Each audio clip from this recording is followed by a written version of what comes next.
Neste momento nós iremos estudar o capítulo 12 do livro de Daniel, né? Um capítulo que foi estudado na lição da Escola Sabatina no trimestre passado, que traz uma reflexão importante sobre o desfecho da história da humanidade, correspondente ao que nós chamamos de grande conflito, mas também ao desfecho do livro de Daniel. E tem como título Do Pó às Estrelas. O livro de Daniel começa com o rei de Babilônia derrotando Jerusalém e tomando o povo de Deus em cativeiro. Em seu último capítulo, ele nos mostra Miguel se levantando e defendendo o povo de Deus. Ou seja, compreendendo que no início do livro, nós sabemos que as tropas assírias da Babilônia, comandadas por Nabucodonosor, tomou Jerusalém e então matou muita gente, destruiu o templo, destruiu a cidade e muitos foram cativos para a Babilônia. E então ali foi a derrota de Jerusalém, a derrota do povo de Deus para um reinado pagão.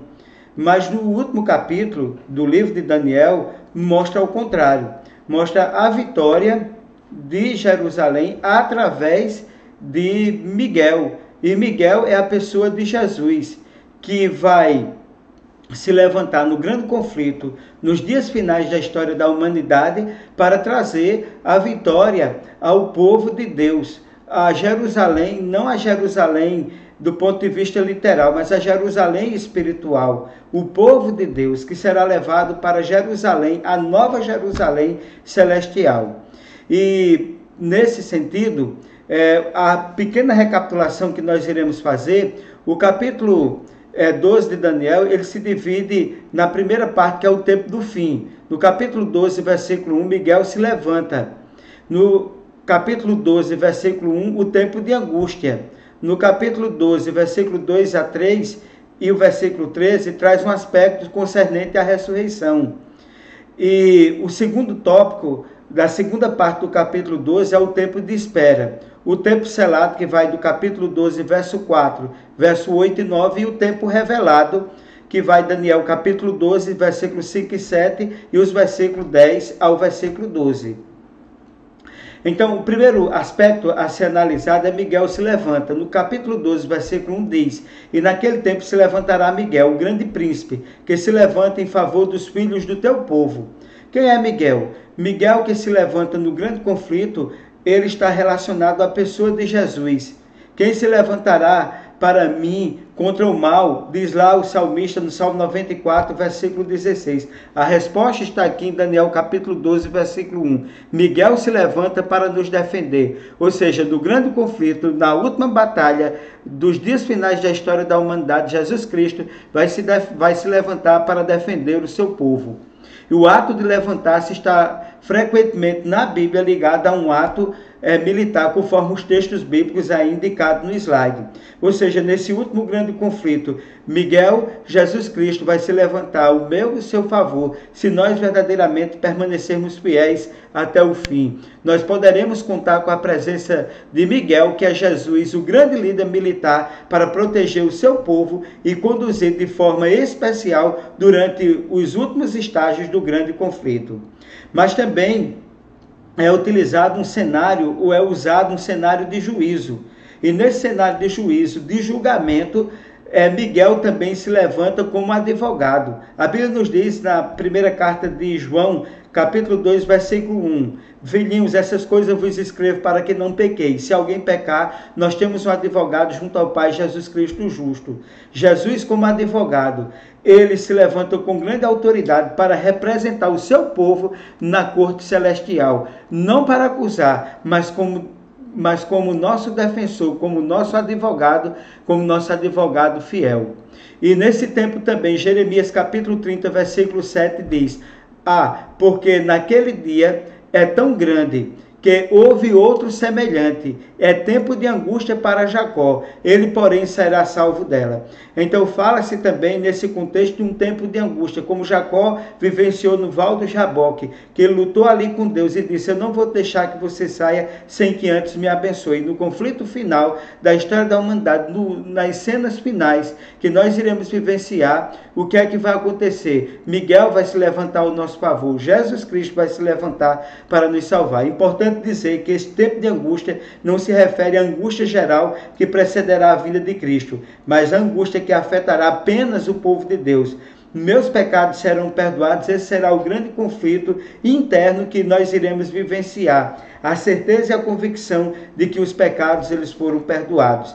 E é importante também registrar que esta angústia começará quando o tempo da graça terminar e Deus retirar o seu espírito da terra enquanto as primeiras pragas são derramadas. Então fecha-se a porta da graça, o tempo de angústia para o povo de Deus, mas o tempo de angústia para os ímpios será o derramamento das 7 pragas do Apocalipse. Não atinge o povo de Deus, mas o que vai atingir o povo de Deus é o tempo de angústia. Não haverá mais salvação, os justos já estarão selados, os ímpios procurarão e não encontrarão, haverá fome sobre a terra, fome, mas não de pão, mas de ouvir a palavra de Deus. Os justos passarão por isso, terão o conforto do Espírito Santo, mas o Espírito Santo não estará mais disponível para os ímpios, para convencê-los do pecado, da justiça e do juízo.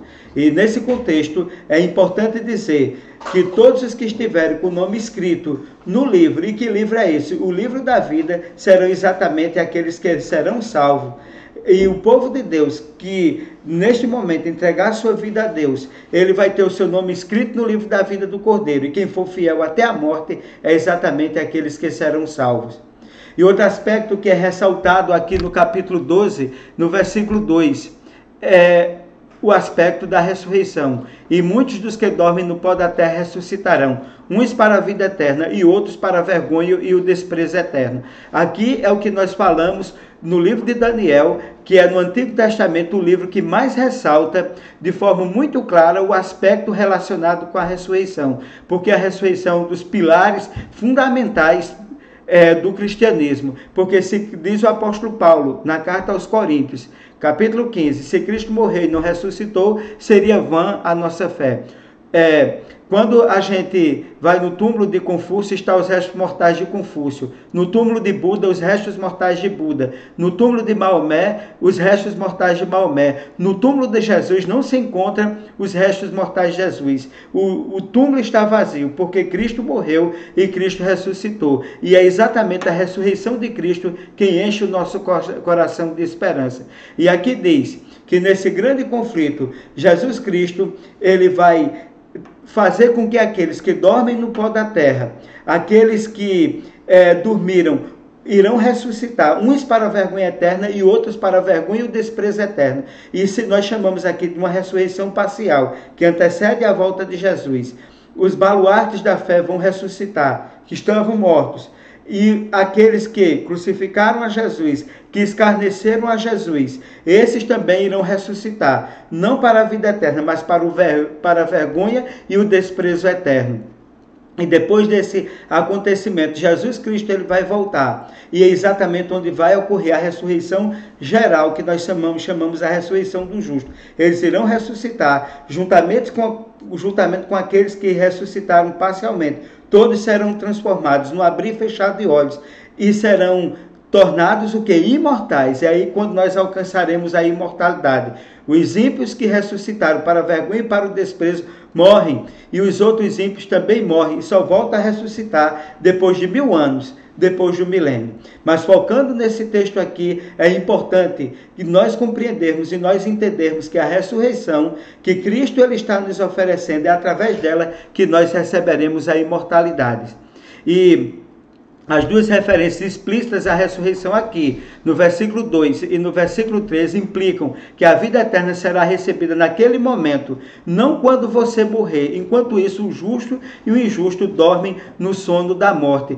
Quando a gente morre, a gente não vai para o céu, não vai para o inferno, a gente vai descansar no pó da terra. E quando Jesus Cristo voltar, é que os justos receberão a vida eterna e os ímpios jamais receberão a vida eterna. Os ímpios, juntamente com Satanás, serão como cinza debaixo da planta dos nossos pés, como diz o profeta Malaquias no capítulo 4 do seu livro, como diz em Ezequiel, capítulo 28, e como nos diz o livro do Apocalipse, no capítulo 20 e no capítulo 21.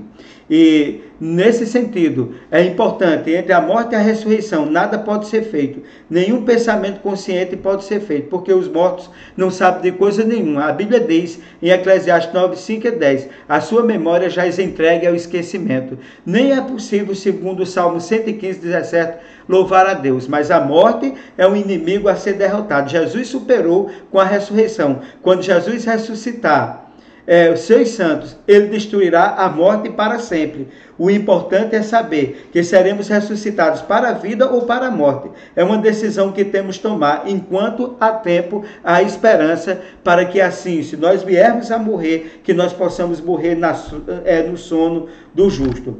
Então, outro aspecto a ser ressaltado do capítulo 12 do livro de Daniel. Agora o versículo 4. Que nos diz, e tu, Daniel, encerra as palavras e sela este livro até o tempo do fim. Muitos correrão de uma parte para outra, o conhecimento se multiplicará. Ao contrário do livro do Apocalipse, que significa revelação, que foi um livro revelado, Daniel é um livro selado.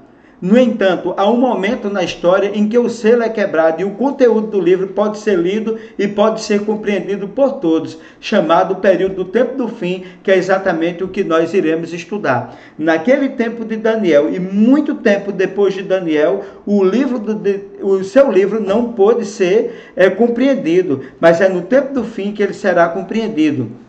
E quando começou o tempo do fim, como vimos em Daniel, capítulo 11, versículo 40, e outro estudo, a Revolução Francesa e a prisão do Papa pelas tropas napoleônicas, que foi comandada pelo general napoleônico Berthier, em 1798, marca o início do tempo do fim.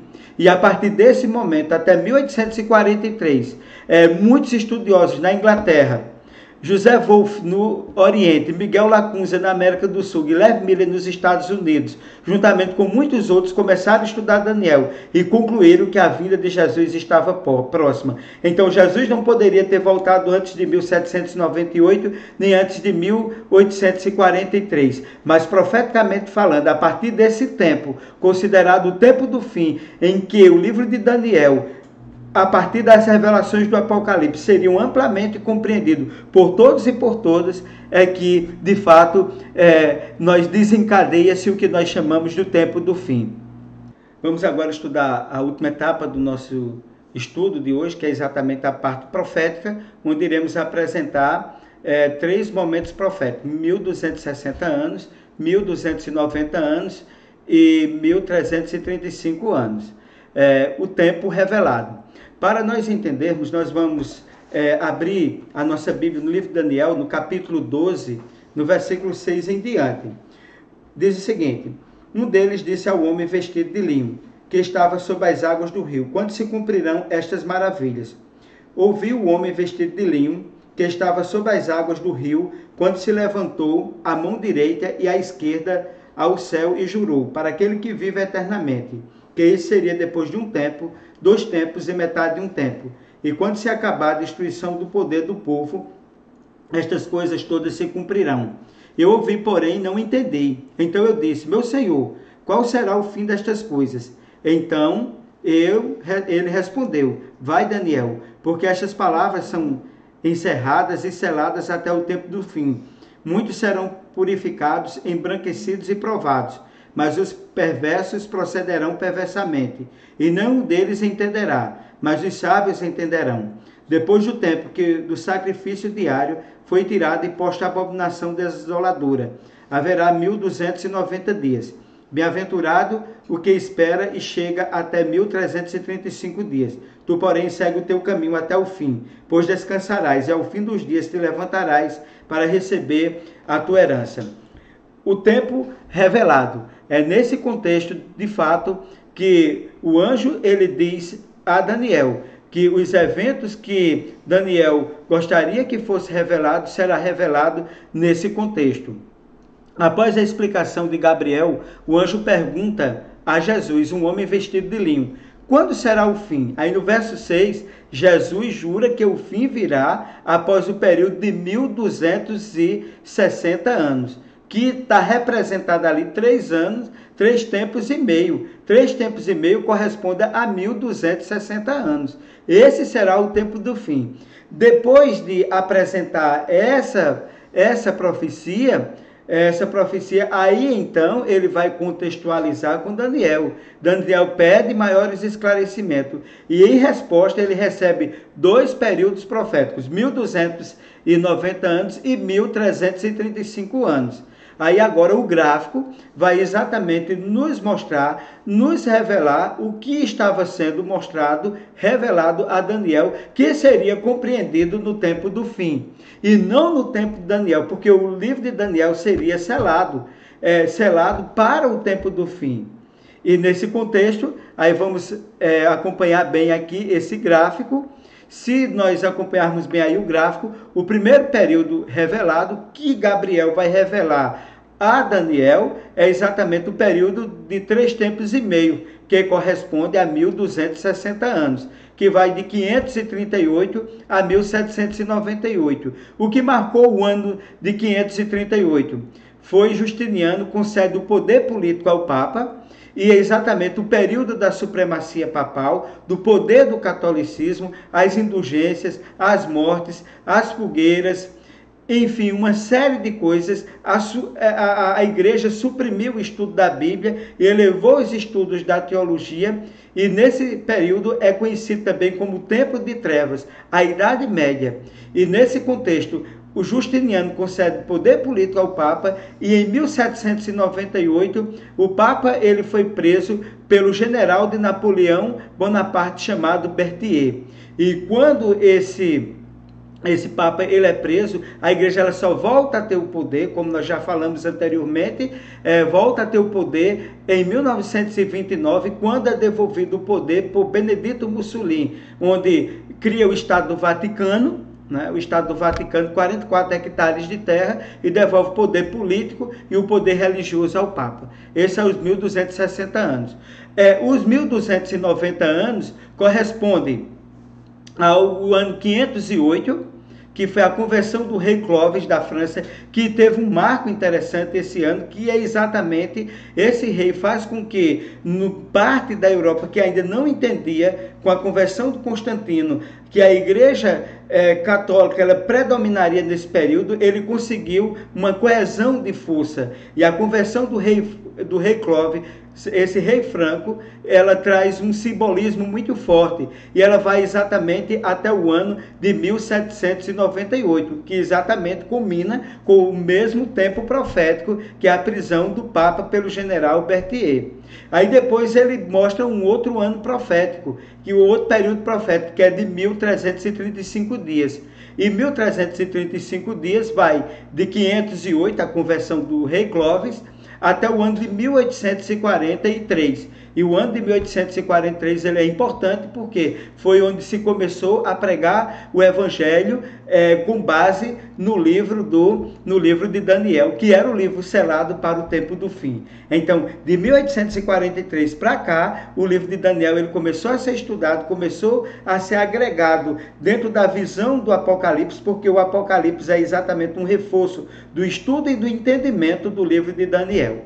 Compreendendo isso, estamos vivendo o tempo do fim.